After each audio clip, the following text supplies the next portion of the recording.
Hey, welcome to the 390th episode of Just Shoot It, a podcast about filmmaking, screenwriting, and directing. This episode is brought to you by patron Noah Alexander. Thanks, Noah. I'm Matt Enlow. And I'm Oren Kaplan. And I'm going to thank Noah Alexander, too. He's been a patron since 2019, pre-pandemic. Well done, Noah. Anyhow, today on the podcast, we have Nikki Weiss. She is a career manager by her own description. Some people in the commercial industry would call her a sales rep. What she does is really interesting. She basically is a person that finds jobs, that has relationships with agencies, with producers, with all sorts of people. And, you know, anywhere from small, kind of interesting, fun, creative jobs to big Super Bowl campaigns. And I'm sure she's even reached out to for short films and branded content and other things. But really, she focuses on big budget commercials. But she gets the jobs and she tells the people to look at the directors. So when I tell you that this is someone that you should care about their opinion and listen to them, well, I can't. You should trust me. She represents a lot of big directors, a lot of little directors, new directors, up and coming directors. Mm-hmm. She has like a really fun, diverse roster. I highly recommend you check out her website, Nikki Weiss and Co. NIKKIWEISS and ANDCO.com, and you can see the companies she represents. And on each of those, you click on each one of those companies and you see what directors and filmmakers and artists and stuff. She is one of the people who gets them work. So yeah, whether you are just starting out in commercials, have some interest, are a filmmaker and not in commercials, but have an interest in knowing how it works, or even just want some tips on how to make yourself more sellable and more interesting to people as a director, I think this episode is really good for you. Yeah, it's great. I would also say, you know, I've been struck. We've been talking a lot about commercials over the last few episodes. I've noticed that advertising is a competitive industry. And so that tends to weed out the least passionate people. And so what you're left with, especially you know, in a handful of realms, EPs, reps, those types of people tend to be real firecrackers who are just hyper competent and really, really engaged in the work that they do. And I love talking to people like that. That's why we have the podcast. And I find it really inspiring. If you get excited by people who know what they're talking about, and that motivates you, this episode is for you, whether you're interested in commercials or not. You know, like you ever listen to a podcast and you finish and you're like, man, I should be doing these things with my career, and I'm fired up and excited. That's what I got out of this conversation a little bit. You know what I mean? Totally. It's why we do the show, or at least why I do the show. Yeah, the thing I have been thinking about for the past 15 years or so is you know, there is this question of like how much of a voice do you need as a filmmaker, and how important is it to be your own thing? And a lot of us, when we start out, we're just trying to make something look like a Scorsese film or a Tarantino shot, or like or even just something quote unquote real. Yeah, you know? or we're trying to emulate like the stuff we've seen in our favorite movies and Hollywood stuff. You know, but any old movie would do. You know, just like professional, I guess is what I mean to say. You know, whatever that means. Shot on ARRI or shot on 35 million or graded at Company 3, like all the things that all the pros use, right? It's like buying the Air Jordans because you want to be as good as Michael Jordan in basketball. But it's just from talking to Nikki, it just reinforces this idea that the journey of becoming a filmmaker is like the journey of finding out what you like doing, what you're good at. And that's the first part. And then being proud of that and owning it, you know, and once you can get those things into place, people might actually get excited about you. And the more you kind of are like, yeah, I just do this thing and it's kind of like this, you know, and you're just kind of like, I want to make, I mean, for years, I've just said like, I want to make Geico commercials. So I love the Geico commercials. But the more I try to copy the Geico commercials that are out there, like, why would they go to me when they can go to the person that's doing the new type of Geico, you know, like, yeah. And what Nikki really, you know, reminds us all is just like, your voice is your calling card, and it's hard to get a job without a calling card. Yeah. So not to intimidate people, but, and, you know, I think Matt, you and I are always like working on it ourselves. And we've made stuff where we're like, this is good, but it just feels similar to other things I've seen. Samey, or just not up to your expectations or whatever. Yeah. And I will say, like, this conversation, we do talk a lot about, or through the lens of people who are really established or really high up there. And Nikki makes the point about self-generating and all that. But I do want to call out that, like, you don't have to be and shouldn't hope to be signed to a roster straight out of film school necessarily. Like, most times, unless you're a genius, it takes a little bit of time. And so as you're self-generating, you know, it is okay to dabble a little bit just to explore, and the through line will emerge. You don't have to fabricate that. You know what I mean?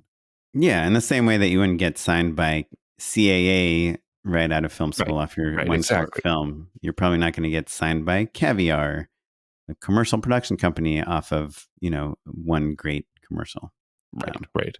Well, but what I'm saying is that, like, as you're building that body of work that will get you signed, you know, we made the point to, like, be direct, be explicit, like, tell us who you are and what you want to say.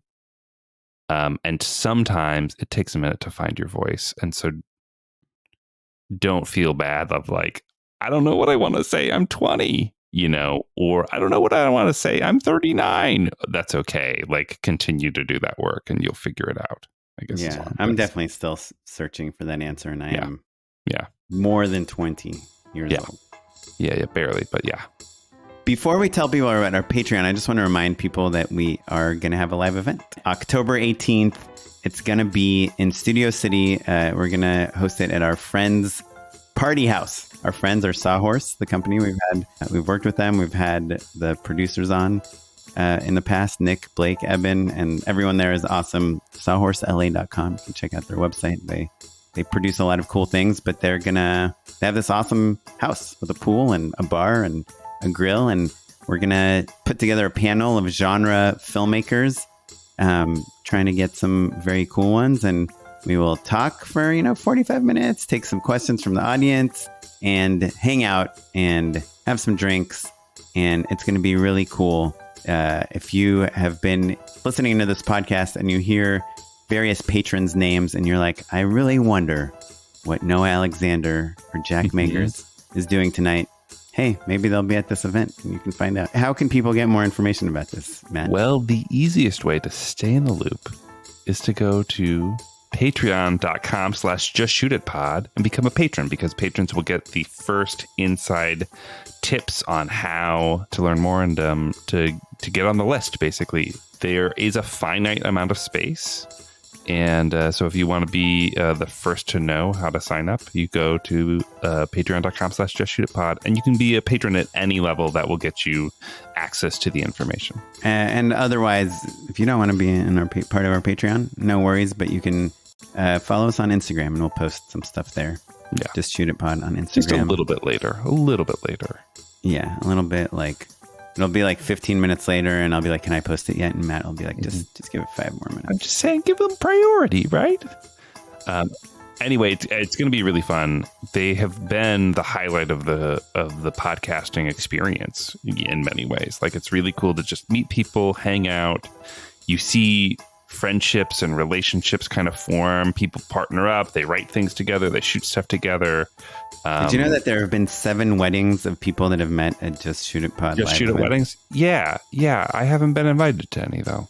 And if you meet your future spouse at our event, we will pay for the videography. That's right. Oren will do the VFX. I have an awesome transition package. You'll erase the drunk uncle in the background from the most important shots. You'll just kind of track him out. It's going to be great. October 18th, Instagram, if you want to keep track of things. If you want the inside scoop, patreon.com/justshootitpod. And without further delay, let's talk to our pal, Nikki. Hey, we are here with Nikki Weiss. of Nikki Weiss and Co. Thanks for joining us. Thanks for having me, guys. How are you? Great. Wonderful. Yeah. I've seen your name in the world like for many years, and then recently you became one of the reps that I work with, and so it's super exciting to talk to you because when you had sent me a message about listening to Rebecca's episode, I was thinking like, wow, you work with so many amazing directors, and we've never had anyone like you. I mean, obviously you've done many other things. You've produced and you've acted and you have been in the industry in many different capacities, but you're aging me. No, No, we're all multi-talented. Matt produced a feature last year. Yeah. Amazing. Yesterday we talked to a guest about being a film professor. I mean, there's a lot of facets to this industry, but this is episode 390, and this is the first time we've had a rep on. Wow, boys. Yeah. So I know, sleeping on it. You need me. You really need me. So I think what's interesting about even the name, the title, a rep, is that it's probably to 9 out of 10 new people in Hollywood, they would just assume that you're like an agent or a manager. Can you tell us when we say that you're a rep, what does that mean? What does that mean to you? I'm curious. Yeah, I don't love the term rep because when you say that, it's a quote unquote sales rep. And I hope that I'm not that to the agencies. Mm-hmm. Look, I want to be the liaison between brands, advertising agencies, and my partners on my roster. And so my goal is to be a resource to the ad agency, not to quote unquote sell to them. My goal is to bring the best talent on my roster to them for their consideration of the project that they're working on. So I don't love the word rep. I consider myself more of a career manager. Oh, interesting. I didn't even realize rep was a sale. I mean, maybe I'd heard sales rep, but I guess I kind of thought you represent companies, right? I do. I represent, production companies, a music and sound design company, an effects house. But I just don't. I think that our role in our business has changed so much since the term sales rep was sort of coined, I guess, in the 80s. That I think that we are a lot more than just that. I feel like sometimes I'm even a psychologist to my directors. Sure. Boy, yeah. Tell me about it. Unpack that a little bit, though. How has it changed since, the halcyon days of commercials in the 80s and 90s? Because I feel like people are always like talking about that era as like the good old days where everyone was just making crazy money and shooting 3 projects a year and everything was great. But like, how has it evolved? What is it like now versus then? The pace is a lot faster. So when I first started out in this business as an assistant, I was lugging 3/4-inch reels and putting them into decks and visiting ad agencies and sitting in the lobby and see who was around to like talk to me or take a look at my director's work. Wait, when you say a deck, do you mean like a tape deck? Like a 3/4-inch machine. Okay, not like into like a Google slide show. No, like a 3/4-inch deck. And and the director's reel was that reel for like a quarter, right? We couldn't change it. I would call LA when I was living in Chicago. I'm a Midwest rep, so I started in Chicago, and I would call Los Angeles and say, listen, tomorrow, can you FedEx me the new commercial that our director just did? Because I want to show it to somebody. Like the reel was the reel for the quarter. Right. So, I remember as a kid, I was an intern at the Directors Bureau, which is Roman Coppola's company. Sure. And they had like they were partnered with HKM at the time. I don't think they're around anymore. But anyway, there was the guy in the basement who would in the vault, and we had the digibetas, and then also I remember the day he got like the tower DVD burner.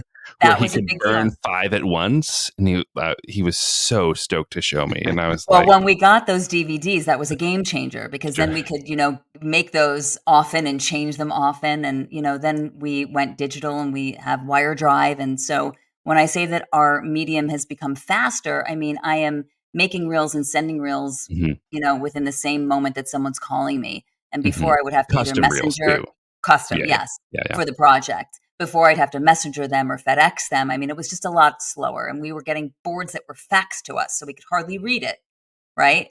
And then we have to fax those to Los Angeles. And I mean, we didn't have We I were had to doing cut the fax treatment. machine. I cut the fax machine boards and then would glue them to the poster board so that people could see them more clearly. Totally. It's all coming back to me. Is it coming back? Yes, it's Yeah, ancient yeah. times. What's Ancient funny is I think, like from my point of view as a director, like it seemed like there really were these gatekeepers, which are people that had access to 3/4 inch tape decks, to DVD burners, to vaults, to people like you that can spend money to messenger tapes from one place to another and travel and do all this stuff. And so even though I think, when you start out as a filmmaker, you think of the gatekeepers as like the bad guys, the ones that aren't letting you in. It kind of, as a director now, kind of having walked a little bit, right inside the gate, I'm like, oh, I wish the gatekeepers were still here, because now you can literally represent 500 directors, and send their stuff off so fast. So, Well, okay, the so competition just seems so much harder, right? Well, hopefully you have a good rep that's not doing that. And that's the other thing why I don't like the term rep. Again, I'm going to go back to the career manager. I am extremely procured about who I send. I'm not sending your reel, Oren, with 55 other reels on my roster. And I'm also not being reactionary to just sending your reel out for a job. So I am trying to find and mine those opportunities for you before they happen. Because if I'm on the receiving end of a mass email, I've already lost that job for you. I better pick up that phone, make that connection with the creatives and producer, and talk to them about why I'm sending you.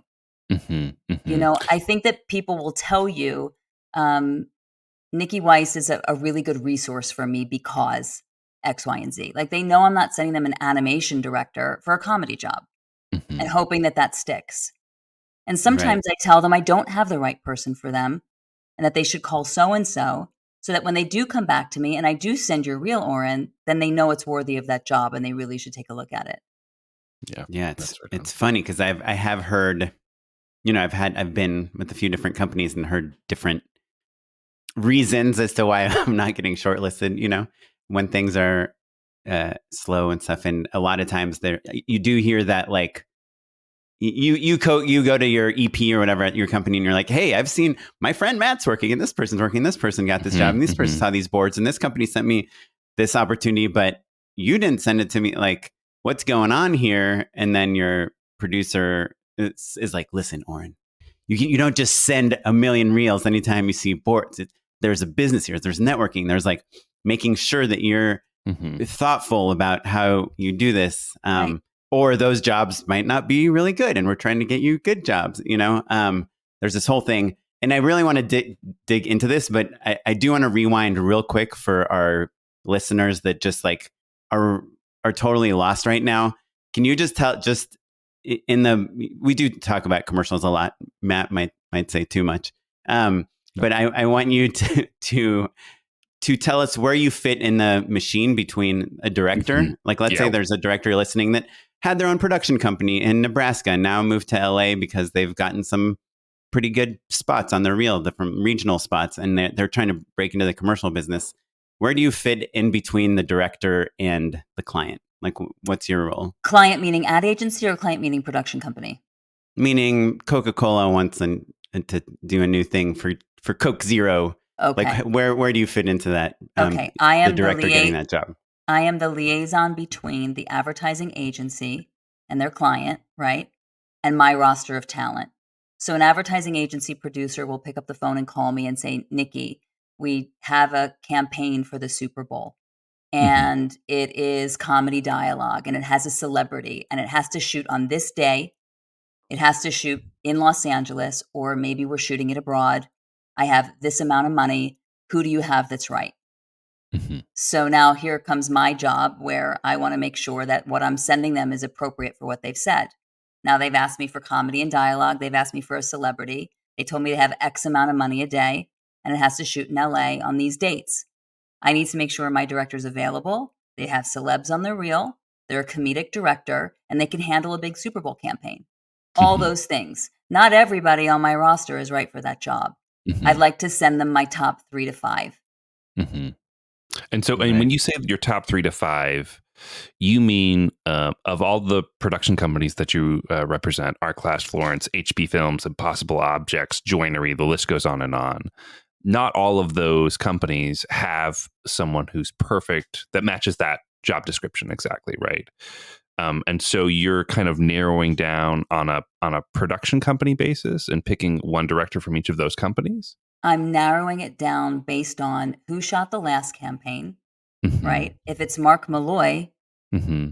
then I better be sending an upper echelon director that can Mm-hmm. compete against Mark Malloy. You call Matt Enlow, of course. Yeah. If they recently shot with a feature director, I'm going to Mhm. give them Rodrigo Prieto, Luca Guadagnino, somebody on my roster that is of that caliber. Mhm. And if I don't have anybody because it's underfunded, I'm going to tell them that too. Mhm. Or if it's underfunded, I speak to some of the production companies on my roster and I say, I love this creative for one of our directors. Are you willing to invest in them? At which point they would say yes or no. I would go back to the agency and say, listen, you don't have enough money to do this job, but I have a client that would want to buy it from you. So if you cannot single source the job, which means direct award it to somebody, I suggest that you have 3 conversations like you normally would do and then decide who you want to be in bed with. And let's be partners and do it together because my company is going to invest in this for my client. It's extremely strategic. If you don't have somebody like me working for you, being strategic with how they're presenting you, being strategic with solves, for the advertising agency, you're not going to win. Mhm. Mhm. Right. Especially the good jobs, right? Which, Right. and when I say good, either good budgets, right? Like over a few $100,000 or really good creative, right? With really kind of top tier agencies Correct. and talent. We have an oversaturated market of directors. So how are you going to stand out? Well, you're first going to stand out by the company in which you're keeping, right? The production company, because Mhm. that levels you up or down, and the association of the roster that you're standing next to, your reps and their relationships with these advertising agencies, and then your executive producer. Really Wait, important. just to push on one of those things you said. So there, you could be on a roster that you think will level you down, will make you seem like a less valuable film I director. think that it is extremely important for directors to do their homework where they're going to sign, Mhm. because every production company has a brand of itself, right? And an ethos. So what is, besides your work being your visual business card, now you're associated with this company. Mhm. You need to do your homework. Yeah, and that's really fascinating because I think over the years, we've heard all sorts of different opinions about, from a director's perspective, of what sort of company you want to be associated with or who you want to be a part of. And as Oren and I, as comedy guys, you can look at certain places that specialize in comedy, let's say, and be there's an intimidation factor of like, well, I don't want to be the 7th person they call. Right. You don't want to be the worst director on Hungry Man's roster. Yeah, exactly. Yeah, or not even the worst. Let's just say the least famous, right? The least prestigious. Like if it's between me and Adam McKay and Eric Wareheim, you know what I mean? Like, sure, I don't blame anybody for picking, geniuses, right? But maybe Adam's not available and there's an Sure. opportunity for you. Sure. Yeah, Right? yeah. Maybe you're a young director I mean, starting Eric's out. stuff is too weird. It's too weird. Yeah. Yeah.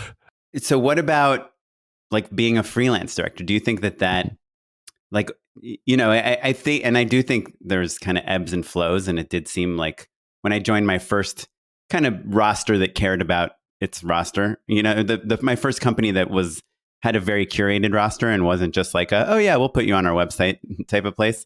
Yeah, the first time you really leveled up. Yeah. Yeah, they were really like, look, this is why you want to be on a roster. We invest in the director. We're going to send you reel. We're going to help you with the treatment. We're going to put our time and energy into you to make you a more sellable director. And in return, we'll do these projects together and we'll make sure you get good DPs and good editors, good color grade, all that stuff. Yeah. And I was with them for a while and I did feel like they weren't getting, like a lot of times we got a lot of work up in the beginning and then it kind of like, nothing was happening for a year or so. And I had all these other companies that were like, hey, Oren, we got a job for you. We got a job for you. And there was this time, our friend Jordan Brady, who has a podcast, Respect the Process, also, I felt like even he was starting to talk about like this freelance director, like, hey, maybe there is this strategy of kind of working with whatever company can get you a job, you know? But then literally just over the past couple months, and I don't know if it's just because I'm starting to work with better companies and on better projects, but I feel like there has been this attitude, especially talking to Rebecca, last week, that the freelance director just is never going to get the same level jobs as the roster director. The freelance director is an afterthought. The freelance director for reps and production companies is throwing spaghetti at the wall and hoping something sticks. It's not about you, it's about them. And what happens with a freelance director is that reps don't play by the rules. And you suffer from that, meaning a rep should get the exclusive to send you for that job on a freelance basis. And your reel should not be submitted by 55 other companies at the same time. Because what happens is the agency producer looks at your reel with a million production companies attached and goes, I'm not touching this. This is a shit show. This is a shit show and I don't want to be involved with it. And then you're out. So, and when you say it's a shit show, you just mean like it's too complicated. Who reps this guy? This is too complicated. Which rep sent it in first? You guys are going to fight over if I want to bid them. Like, I don't want to do this at all. It's a headache. Never mind. Yes, and it doesn't serve you as a director. And again, you're an afterthought. They don't really care. They won't invest it, in you for the job if it's needing that. And you, I don't know. I don't love it. Yeah, I don't love it at all. Let me ask a clarifying question, because I can imagine listeners at home who are maybe a little bit more junior, maybe are still on the other side of the gate that Oren was referencing before. Nikki, you live in a world of really premium directors, right? Like really incredible work, great relationships, high-end agencies, right? Is there, for developing directors, is that the freelance thing still something that you think is a bad idea? Like what does a young director who isn't signed to a company to do in that case, basically? I think for young directors, I just need you to create something for me. I don't care if it's an art film or a commercial or a music video. Just create. Grab your iPhone. Just do something. I mean, I guess it's okay for them to freelance at some point. They just want to be making things. But there should be a production company that believes in what they're doing, and they should be coming out of some place with a reel of some sort. And then a production company would take them on and develop them. I mean, I am all about launching directors and young talent. And I don't know if you know this about me, but I'm one of the founding members of Free the Work, and I helped launch that initiative with Alma Harrell. And so I really am about, the minority directors and women and young talent having a seat at the table. And I don't mind getting my hands dirty to do that. So for the younger directors, look for a production company that really will get behind you and be creative with how they're going to get you that work. Can I ask a super basic question? Because as long as I've been doing this in the commercial, and Matt too, I think, I still get into this place where someone's like, hey, can you recommend some production companies for me to check out? And I'm like, I like don't even know where to start telling people to look for production companies, other than, well, if you're on Source Creative, like see what production company made a commercial you like, and then look at them and try to follow the director. And it's like, is there a way, especially if you're a newer director, to find a list of production companies to look at, and to even if you're not far enough along in your career to get signed by them, but to just see the type of work that gets you signed? Interesting. I mean, obviously I would say the Source, right? It's funny because if you know who reps are, you can go to the reps webpage and then you can see a list of production companies, but that's it's the same situation. How do you know who the rep is? Yeah, you have to go to the right party in order to figure that out. I don't know if there is a database of directors. LA 411? I don't know. Yeah, but then you'll literally see thousands of production companies that make like eBay, I don't know that answer. You've stumped me, Oren. I don't know that answer. Well, let's start with going to NikkiWeissandCo.com if you want to see some awesome production companies, if you want to walk down the rabbit hole of production companies and see what's cool. I mean, we mentioned a lot of them on the podcast, but we mentioned like the Smugglers and the Tools and the Hungry Man and the ones that everyone has heard of, but there are the companies that are kind of one step below that, and even 2 or 3 steps below that are doing some cool things. Or even just aren't as old. And so like, because Oren and I have loved commercials for long enough that like Tool was like a company that we've idolized for, 15 years or whatever, but there's plenty of great companies doing incredible work that just don't have that track record, basically, right? Yeah, I mean, there's new cool companies. Every day. We talked about it. Florence and Little Minx has been around for a really long time. I don't know if you know who they are, but that's Rhea Scott's company, certified woman-owned, a complete diverse roster, amazing, really Awesome. great. And Rakish is Mark Forster's company. I represent them. So yeah. Oh, cool. Awesome. How do you get paid? Oh, how am I paid? I am Who pays you and how does that happen? I am on a commission basis. So I basically work for free until that job is booked. And who pays you? The production company pays The production company. Gotcha. when they get their final payment from the advertising agency. So it's months. Gotcha. I don't get paid for months. Brutal. Yeah, and is it a percentage of the job? Is it a flat rate? How does that work? It's very different for reps. Sure. Every deal is different. Gotcha. Some people get a percentage of the markup. It depends. If it's an effects job, it's a percentage of the bottom line. If it's editorial, it's a percentage of the bottom line. Yeah. Interesting. Yeah. Percentage of A to K. I mean, it's all different kinds of deals. It's funny. But reps don't usually talk about what their deals are with each other, at least. But some reps get paid completely differently. Some reps are probably on a salary or a draw against commission. For me, I don't like that because my incentive is to work really hard and get paid for that. Right? That's my incentive. So if you're booking work and you're working and I'm getting paid, everybody's happy because, I want to find that work for you. We've been talking about the relationships that you have with different agencies and all of that. In a general ballpark, how many agencies do you feel like a typical rep has a working relationship with? Are we talking, is it like, hey, I've got 10 different A-list agencies and that's who I'm fielding? Or is it like, oh no, it's hundreds, or, like what's the range? What does it look like typically in terms of the intimate relationships between a rep and an agency? Well, it's funny. It's not just the agency because it's the people that are going from the different agencies that I have these relationships with for a million years. And that's what ends up happening.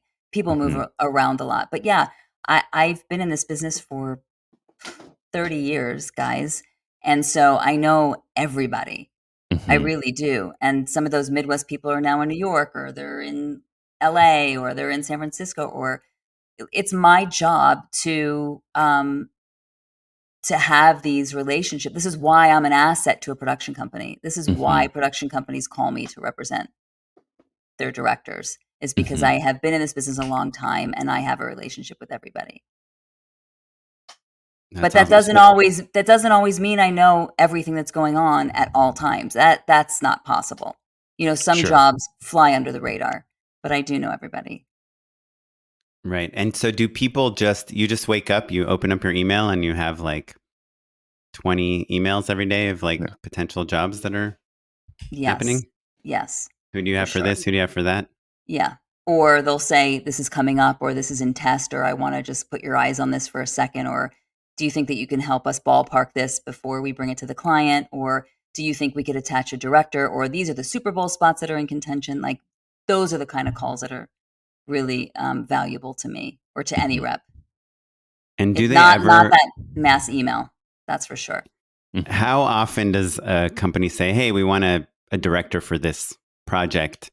And you say, oh, you know who should do it? Matt Enlow should do it. And they're like, okay, he's got the job. Like, does that ever happen? Or is it always triple bid? Let's see a treatment. Let's do a call. Let's do this. Let's do that. Let's make the director kill a week of their life and cancel their vacation to potentially get this job that they probably don't have a great chance of getting to begin with. It depends on who the director is. And it depends on if the client can direct award that job. And, mostly we are triple bidding. Sometimes even, they're trying to bring in a fourth now because we desperately need to have some sort of bid reform with these advertising agencies. It's really getting out of hand. Production companies are spending thousands of dollars to put treatments together, and advertising agencies are not participating in that cost, and their clients should be. I think if they had to give us a stipend, they wouldn't be bidding 3 to 4 directors. I think they would probably bid 2, or maybe have 2 conversations and just direct award to 1. So is there any way that can happen? Could that be like a DGA thing, or? Well, they're doing it in Europe now. I know that in Germany, the German directors were banding together and trying to create some sort of movement. For us to do that here, I think it would have to be with the AICP, and I think every production company would have to. I mean, every single production company would have to say enough is enough. And I don't think that people are in those positions to do that yet. So, I mean, it's a real problem. Like I'm pitching on something right now, and it's kind of like a direct to client thing. Someone I've worked with before, and they're like, "Hey, we're bidding. We're talking to 3 directors, so we're doing a creative call, and then if you can just make like a mini treatment and give it to us on Friday." And I'm making treatment. Mini treatment is even worse than someone saying treatment. Yeah. I'm making like a 15-minute fully edited video about my approach with like, I pulled like 50 clips. I have my kids are in it, like the whole thing. I'm shooting part of it, showing how the transitions were, all the stuff, right. And because I want to, because like it's an arms race, right? It's an arms exactly. race. So of course you're going to pull out every stop that you can think of. And I think this is Nikki's point, right? It's like, that's why we have to curtail it in some way or create they need to participate in the cost to do that.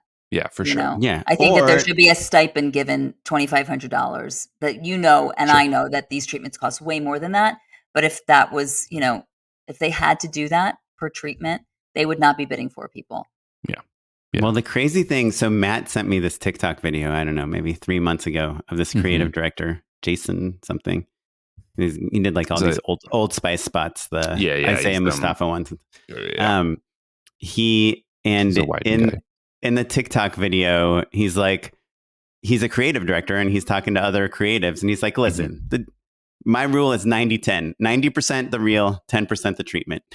He's like, the director can tell you anything they want and show you the coolest references in the world. But at the end of the day, what they make for you is probably going to look pretty similar to what's on their reel. I think he said like, oh, if you need it to look like a James Bond film and James Bond movies aren't on the reel or nothing looks like one, no matter how hard they try, they're probably not going to nail it.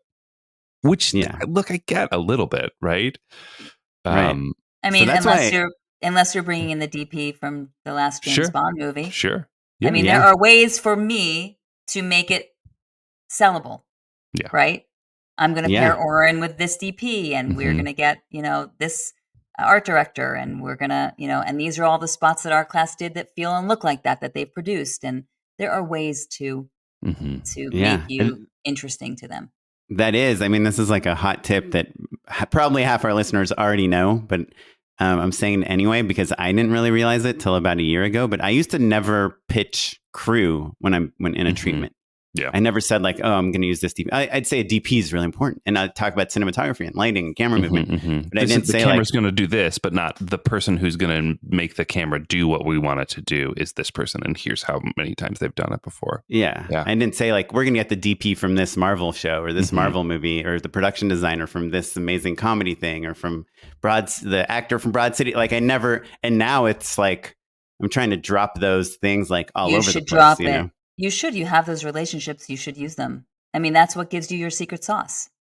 Yeah, I literally I did this Pinterest like keynote speech thing, and it was supposed to be a mockumentary, and ended up not really being a mockumentary. But I literally like had the editor of Veep in my treatment video talking about how to edit mockumentaries, and I didn't. Right.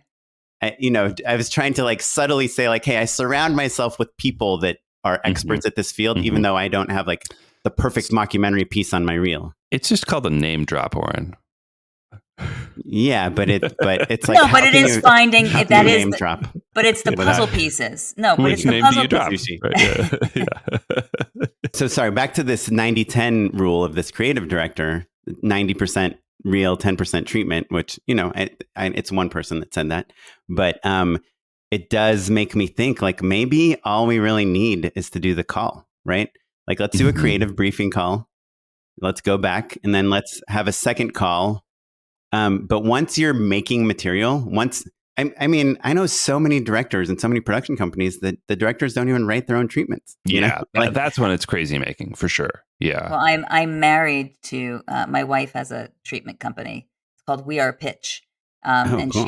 she's the writer, and her partner is the visual puller and layout art. We Are Pitch.tv. Yes, that website is undergoing a big revamp, so don't look at it. Okay. I shouldn't even say that out loud. But my wife comes from the agency side, and so she understands what the client needs to hear and what the agency needs to hear. But she also knows how to write in the director's voice, and it's very important for her to understand, what that director's vision is. And so a lot of times directors don't know how to write because they speak in pictures. And so, she'll have those lengthy conversations with the director. The director will write, blurbs or whatever it is that they're trying to get across, because certainly she's not a director. And then she'll write in his voice and try to convey what he wants to say in those pictures, right? Right. So I don't think it's a cheat. Sure. Well, there's a big difference between collaborating and like, it sounds like what you're doing phoning is the it way in. of doing it. You're phoning it in. Yeah, exactly. Yeah, exactly. But what I'm saying is, I think what Matt called it an arms race is like totally right, because disconnecting from the fact that your wife has a company that specializes in this whole thing, but knowing that you have a call, right? It's you and the director, and you get to know their personality. You get to see how they're reacting to the concepts and ideas and what they're how their brain works. Right. And then they go off and somebody else writes the treatment. They have a conversation with someone and they write the treatment. Somebody else pulls the images. Someone else does the layout. Someone else puts this whole thing together while they're on set or on vacation or doing something else. Then they come, they give a couple notes, and then they get back on a call, and then they present that treatment. Like, really, the only thing they've contributed is these conversations. Like, why even do the $3,000, $4,000, $5,000 worth of material generation? Because the client needs to see that in the end. In the end, the agency needs to bring that to their client meeting to say, this is the director that we want to work with. They clearly were not privy to those Zoom calls. And this is his reel, and this is how he's going to shoot our campaign. It's really for the client. But you're right. Look, now that we're doing Zoom calls, which we weren't doing before the pandemic, we were just doing conference calls. Now that we're doing the Zooms, the agency is making a connection with you. They know after 3 calls who they've, hit it off with, right? So I mean, to me, I think, look, the call is partially vibe check as much as it is, the creative conversations, and then the deck is there, the treatment is there to reinforce that everyone's on the same page. Like, Oren, you would go crazy if the decisions were made exclusively on the call and you didn't have the chance to put together a treatment, right? Because it's the beginning of our creative process, right? And like, look, you're frustrated because you spend a lot of time doing those treatments, and sometimes you don't book the job, and that is really frustrating. But like, there is a positive side to it, I guess, is what I'm saying. Like, when you've been you complain when you get awarded a job without a treatment. You're like, I don't know that they know what I want to do. Like it's the first. Yeah, but that's like uptown problems. Sure. No, my issue is, and I had this happen recently where I kind of knew the copywriter.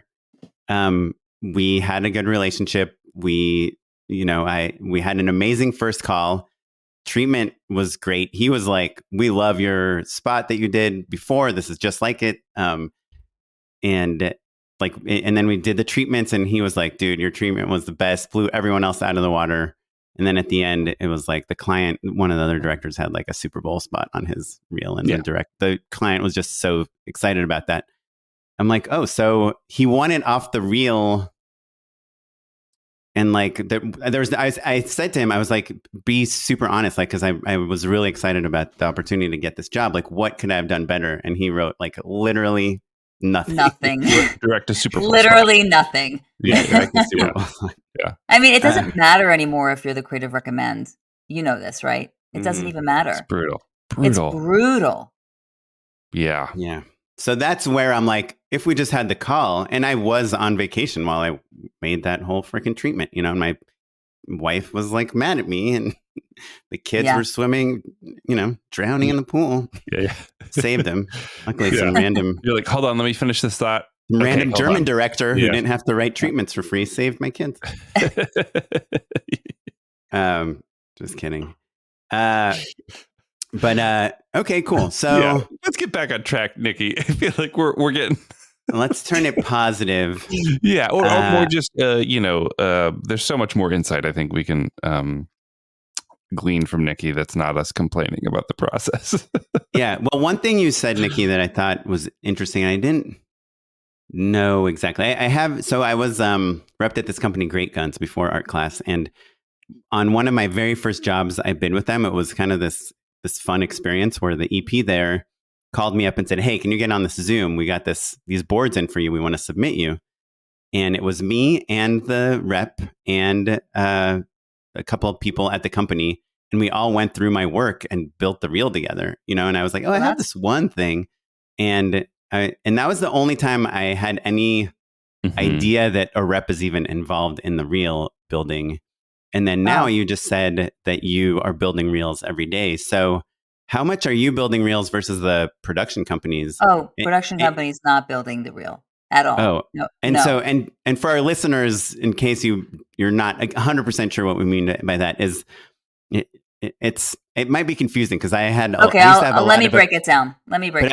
I'll just tell you why, because I used to have a lot of opinions on director's reels and how they should be cut and what they are and if they're even worth anything. And that was not talking about a sizzle reel like 5 years ago where I was like, hey, I'm a director. But in the commercial world, the reel is just totally different. It is like 3 to 10 of your spots. A playlist of your commercials. Yeah, that makes sense for this. But that makes sense for that campaign.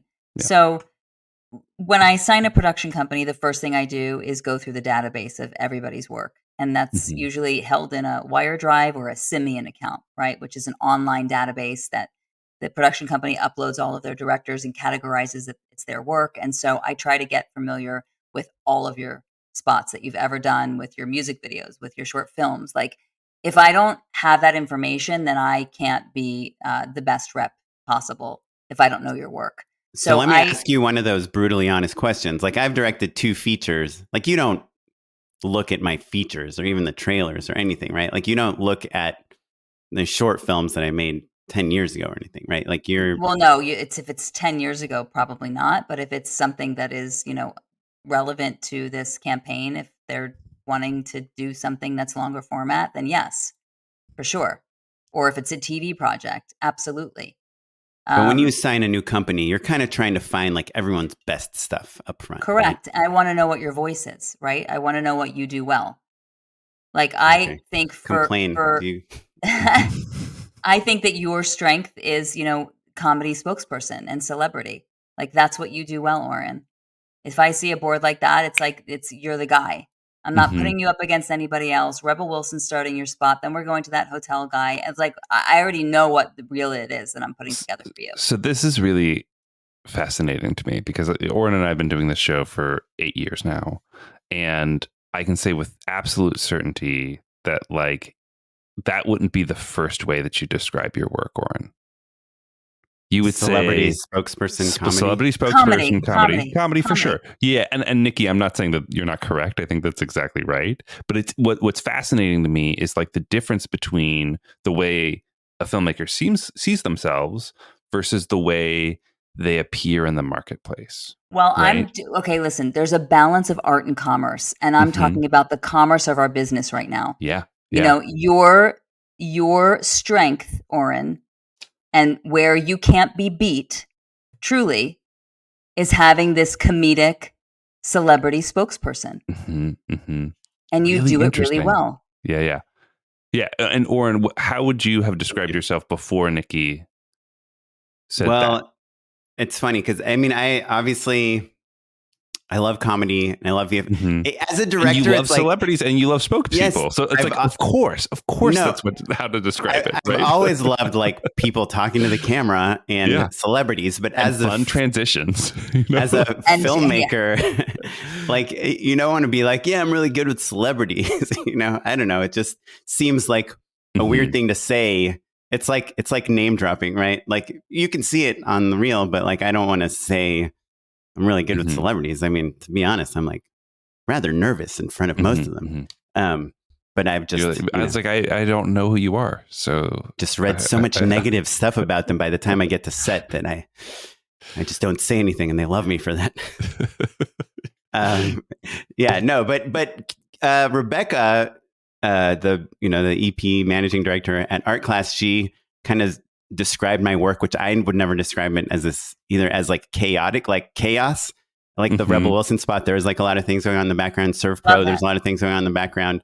And I love, to me, that's the dream. Like I watch like a Fellini film, or I watch, like Roma or something, and there's, 800 extras doing something. Yeah, scope. Yes, yeah. Scope. I've never really gotten an opportunity to have 800 extras, but, I did a sports movie and we had like 200 extras. And that's like, to me, like if you can build a town and choreograph everything, that's like a dream. That's from a filmmaking side is the dream. And then from just a, TikTok, like wanting to like YouTube addict, like just wanting to get information fast and in a unique way. Like I think I love comedy and I love just kind of in your face stuff because I have a bad tendency of falling asleep if something is not super interesting in the first 5 seconds.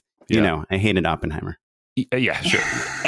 So this brings up an interesting question, actually, to talk about myself for a second, Nikki. I was thinking about what Oren was saying. I was thinking about the work that I want to do, which is a little different. I love dialogue-driven, character-based comedy, right? Like if it was just two people in a great location with like a perfect joke, that gets me super excited. Not that I wouldn't want to do all of the things that Oren does as well, but like, in my heart of hearts, just a character-based like visual zinger sounds awesome. Right. But thinking about my reel, like I get pitched for a lot of sports stuff, for instance, and don't know a thing about sports. Does that matter? Like there's a little bit more like guy stuff. So what I'm really getting at is like there's the perception of what you are in the marketplace versus what your what maybe you set out to do. Your aspirations are exactly. Yeah. What would you say to a director like that and under those circumstances or as they're developing? Well, your reel is only reflective of your opportunities, right? It's not of your talent. It's only the opportunities that you've been given in our business. So if you feel like you're starting to get pigeonholed, then you got to go create something on spec somehow, some way, because that is the only way I'm going to be able to sell you. The agencies are so literal. If they don't see it on your reel, then you can't do it. I can't tell you how many conversations I have on the daily about why can't he do it? Because you haven't seen your exact spot on his reel. You're not going to see his exact spot on the reel. What you are going to see is the following. Art Class has produced those spots 1 million times over. Here they are. Here they are. They're right there. But Oren is great for this because he's got the comedic timing that you're looking for. He's got blah, blah, blah, whatever it is. He's got the cars that you want. He did the Jeep spot. Like whatever it is, I need to make sure that they're comfortable with why I'm putting you in front of them. And this goes back to the very beginning of our conversation about the term rep and why I don't like it. I'm a career manager. The agency trusts me. I told them last time I didn't have the right person for them. I'm telling them this time, and I never sell to you. Oren's right, and this is why. Matt doesn't know anything about sports, but the man knows how to use a lazy boy. Yeah, sure. That is the truth. That's what it boils down to. It's like sports, but it's like always dude humor. Dudes, yeah. And Nikki, you don't know me, but I don't know. Matt is the happened. opposite of dude humor. Yeah.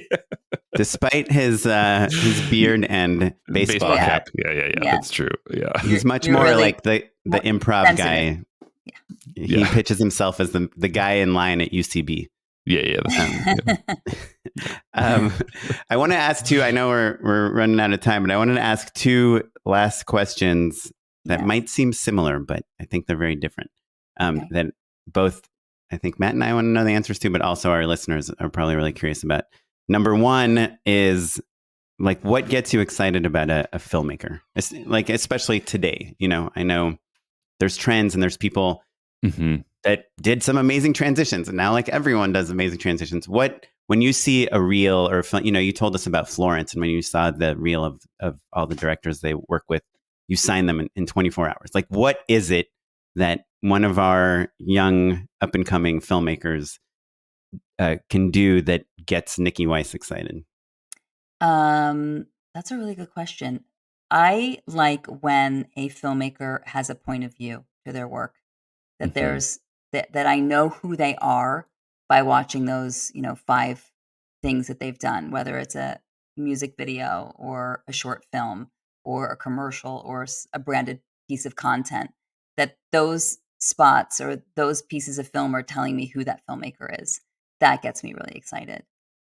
Let me just to dig a tiny bit in on that. Like, let's say you want to get into commercials, you're going to shoot 3 spec spots. I think when we start out, we kind of get this feeling that we need to make them very different from each other, Mhm. because we want people to know that we can do anything. Do you think that if someone is shooting, building like a body of work, and some of it is self-financed and some of it is for their friend's company, that they should try to find like some through line in their work? Yes. Or I think that these 3 or 4 pieces need to relate to each other in some way so that there is a flow to your work. So it doesn't look like, "Oh, there's a stop motion piece and oh, there's a Mhm. comedy Mhm. piece." I don't know who you are. Who are you? Mhm. Mhm. This is your visual business card. Who are you? Tell me Yeah. who you are in this work and tell me who you want to be and where you want to go. and is Yeah. the best through line tone, like a sense of humor or a sense of cinematic visualization or a sense of like working with Well, it children or depends on real people? who that person is. If it's a female director and they're all about, I don't know, empowerment or a woman's voice, or maybe they are about sports, maybe they are comedic. Like, just what is it that drives you as a director? What stories do you want to tell? How can I help you find those stories to tell? That's what excites me. Is that when I see that spot, I'm gonna know it's that director. Like, I know that, when you see a Mark Malloy spot, you know it's a Mark Malloy. That's the second time I've mentioned him tonight, but, He when you did all the see. amazing Apple spots, right? Yeah, Um, that correct. group that designs the pizza box and packaging. Yeah. Yes, and then he recently did a Huggies campaign, which felt very much like him, or an Ian Pond's Jewel campaign. You know who that is right away. There's always He's something, just or like Megaforce. Megaforce is brilliant. You always know it's a Megaforce spot. Megaforce is 2 French directors, right? Correct. So I understand that. I don't understand how Ian Pond's Jewel, who by the way was supposed to come on this podcast and then said he was going to come on and then just ghosted us. So Ian, challenge us Come on, out Ian. Yeah. to come to unghost us. How does Yeah. that guy make The door's open, Ian. Come on by. Honestly. so No many hard feelings. incredible commercials every year? Like, he's like Every a year. Shakespeare. It's like every one of his commercials, I feel like would take me a year to make, I and he know. makes like 8 of them. So prolific. I don't know how he Incredible. does it. Incredible. You must have a good support team.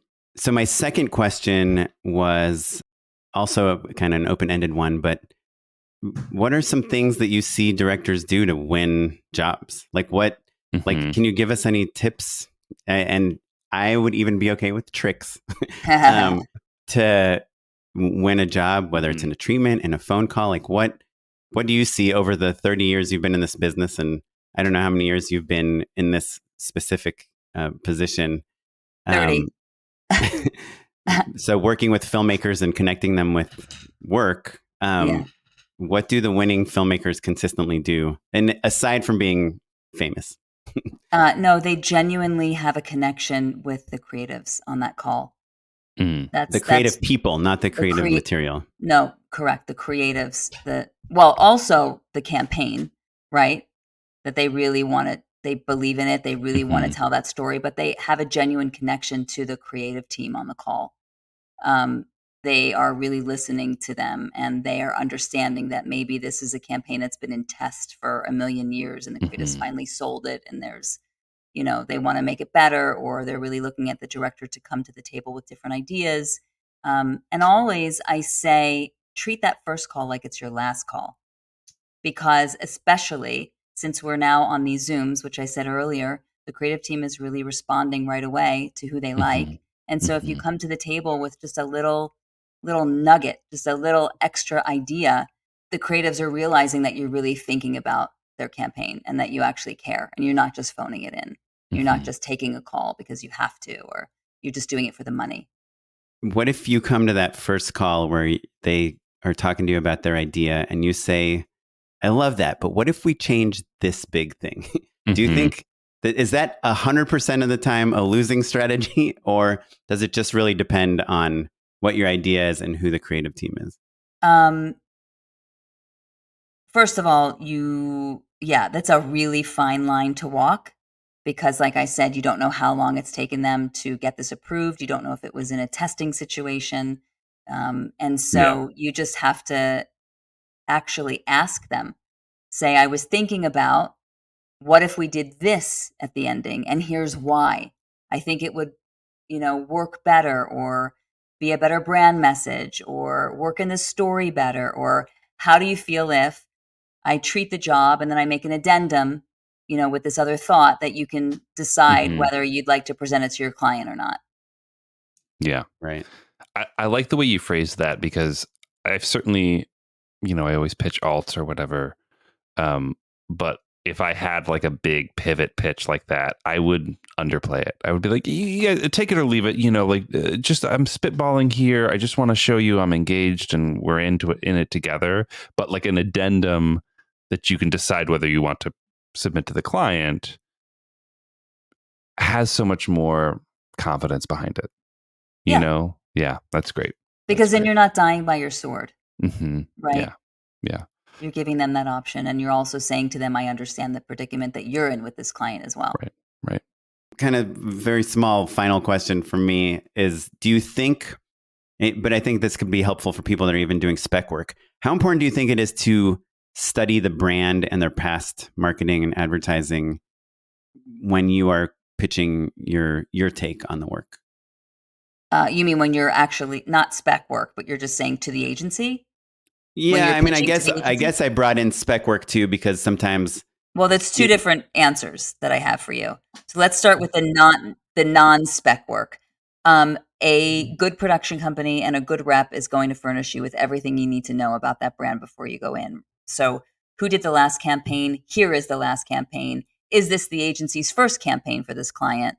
What are the watch outs? Who are we bidding against? I'm going to give you all of that information up front. So we're going to have a pre-call.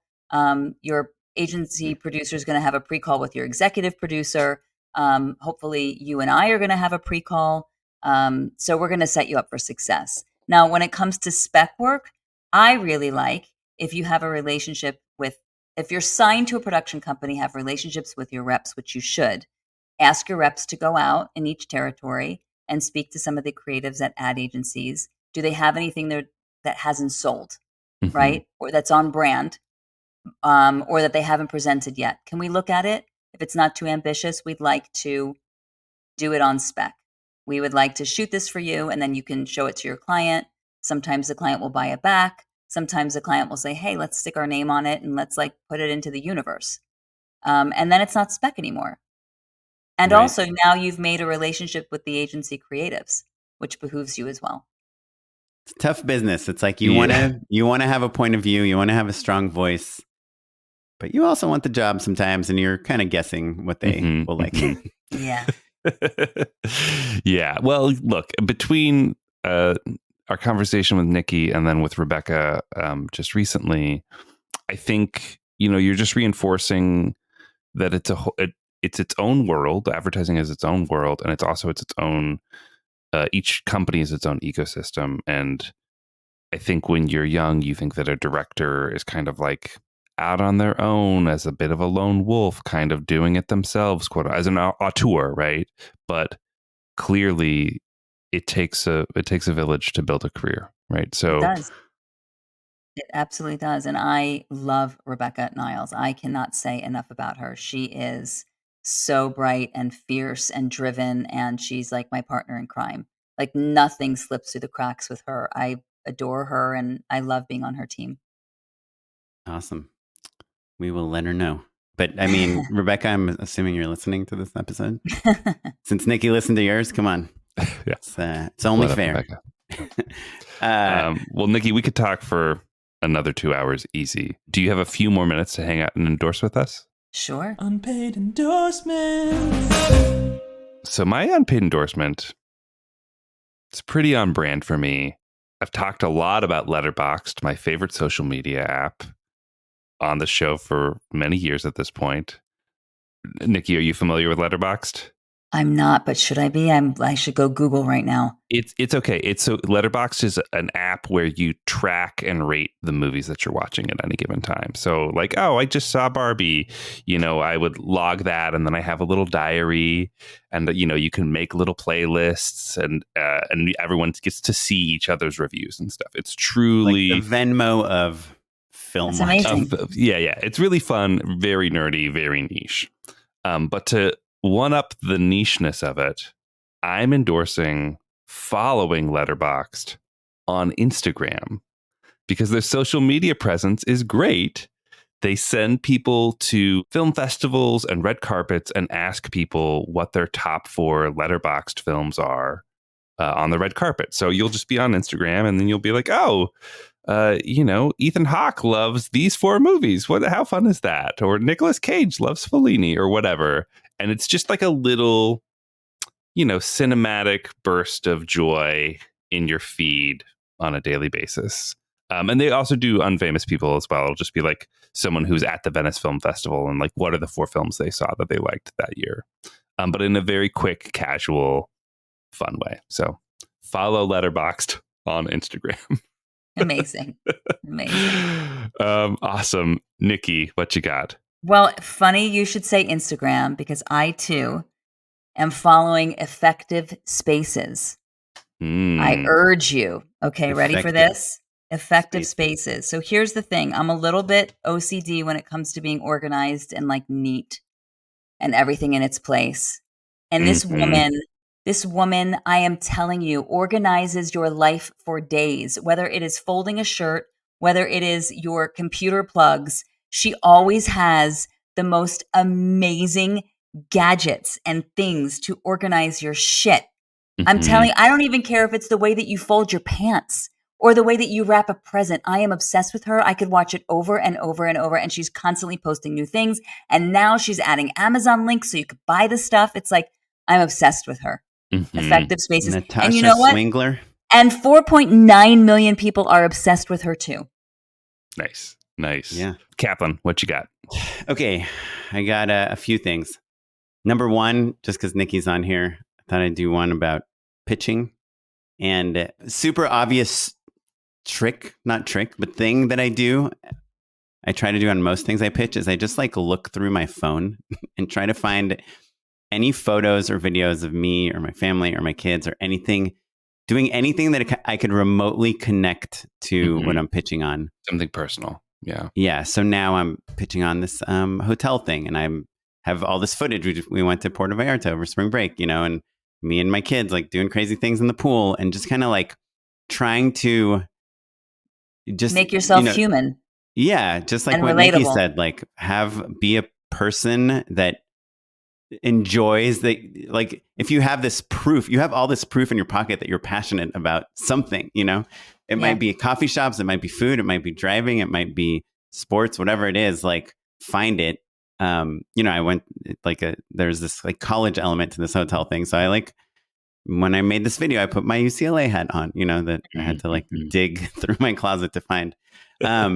But just kind of, find the things in your life that connect it to whatever, whether you're pitching a feature or a TV show or whatever. And I even when I pitched on, a BarkBox, this dog thing, I just pulled a bunch of Instagram photos I'd posted of my dogs and put them in the treatment. But I think it would just apply to anything. If you're pitching to be an intern or to shadow a director on a TV show with vampires and you used to dress up as a vampire as a kid, see if you can get that in there. Because I think you're carrying around this library of things you're passionate about, and just don't forget to use it when you're pitching. The other thing, this was recommended by Film Riot, actually. It's this application called Handbrake, which I guess I downloaded it today and used it, but I guess I'd already had it on my computer. You had Handbrake in 2005 when you were... Yeah, I was going to say. You had that for a while. Movies from LimeWire. Yeah. So, I rip a lot of videos off YouTube. I use 4K video downloader, which I've endorsed multiple times in the past. But recently I've been downloading these videos from YouTube that I can't edit in Premiere because there's some new compression or something. I don't know. And they won't even play in QuickTime. They won't play on my computer. And it happens to me a lot where I'm trying to edit things together and I get videos that just don't work. And this app, Handbrake, you just drag anything into it, hit convert, and it makes it into like a H.264 MP4 or a QuickTime, whatever your default setting is. But it's not like FF, MPEG encode, like all those like complicated things where you have to set like 100 things. You literally drag a file into it, and when it spits out, you can edit. So Handbrake, if you have documentary footage, anything that you're trying to make work, check it out, Handbrake, and it's free. So I rediscovered it today, and I really appreciated it. That's it. Awesome. That's a good one. Killer. Well, Nikki, thank you so much. Where can listeners learn more about you? How should they keep track of your work and your life and your everything? They can go to my website, which is NikkiWeissandCo.com. Or they can you tell us who made your website? It's so awesome. Isn't it really cool? Yes, Pixel Flux is the name of the company. Shay Magro is my web designer. She's amazing. Yeah, it's really clean and cool, and thank you. I get a really quick view of the types of things that you do. Well, thank you. And there's an Instagram too. It's Nikki Weiss and Co. And that's NIKKIWEISS. Yeah. Thanks for having me, you guys. Thank you, Nikki. Yeah. If you have questions that you don't want to slide into Nikki's DMs on, you can always write to us at justshootitpod@gmail.com. We can forward them along. Or if you have questions for us, we're available there as well. And you can talk to us across all social media at justshootitpod. And I'm at Mr. Matt Enlow. And I'm at O Kaplan. This episode was edited by Noah Bayshore. Our producer is Tyler Small. The music you're listening to is from the Free Music Archive and the artist Jazar. Thanks everyone. Bye.